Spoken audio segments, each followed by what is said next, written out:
Okay, so I got the Kobalt Air Inflator, and it works off 12 volt and 120, and that was one of the reasons I wanted to get it. So, you know, if you have to take it in your vehicle, you have the option, plug it in your cigarette lighter. Real quick here, we're going to do weight, and 5.2 pounds. It's not very heavy. It's very well designed as far as grabbing it, carrying it, putting it down. I hope it lasts. They don't give you a very long cord for the 120 volt. It does have a light, which is a very nice feature if you're out on the side of the road and dark and you need to use it. You know, you got a light on there. One slam I will have is the way they package is very nice. In the top here you've got inflators for sports equipment, balls and stuff. On this side you have the 12 volt side, and they give you quite a bit of cord. Now getting it in and out, as you can see, it's quite a bit of cord, so it should reach every tire on your vehicle, no matter how big your vehicle is, because that's just huge.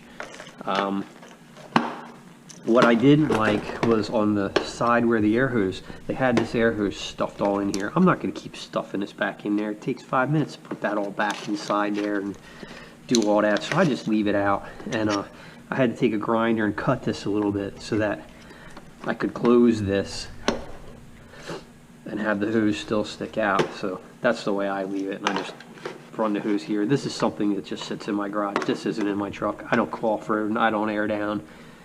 One feature I do see that's nice though is you can set a pressure, turn it on, and the machine will shut off when it gets to that pressure. So we're going to test it out. We're going to see how fast it inflates on 12 volt, how fast it inflates on 120 volt, and if I'm happy with it. See the length of line that they give you for the 12 volt. Oh my gosh, it's like 14 foot of line you got there. So you got plenty of line to reach all your tires. Okay, so aired down here to about 20 pounds. We're going to see how long it takes on 12 volt to get it back up to 30. Okay, so you adjust your target PSI right here. Put it whatever you want. We're taking it to 30. It's saying it's at 20, which is pretty good because I was using this gauge and it did say 20, and that was one of my questions. Is this gauge that accurate? So it seems like this gauge is pretty accurate. So we're going to start the stopwatch, and we're going to see how long it takes to get this to 30.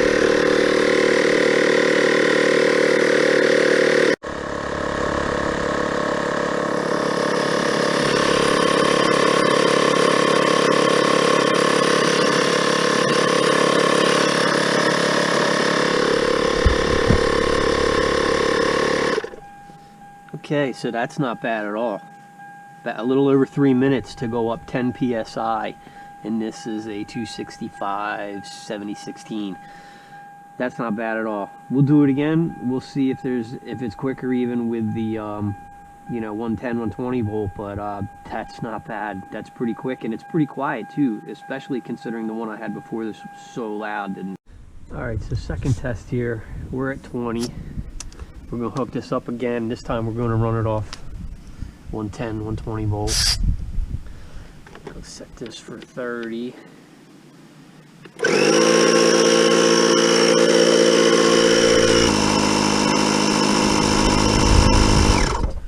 Okay, so almost a minute quicker on household voltage, which I kind of expected. You know, you would assume that's going to be the way it is.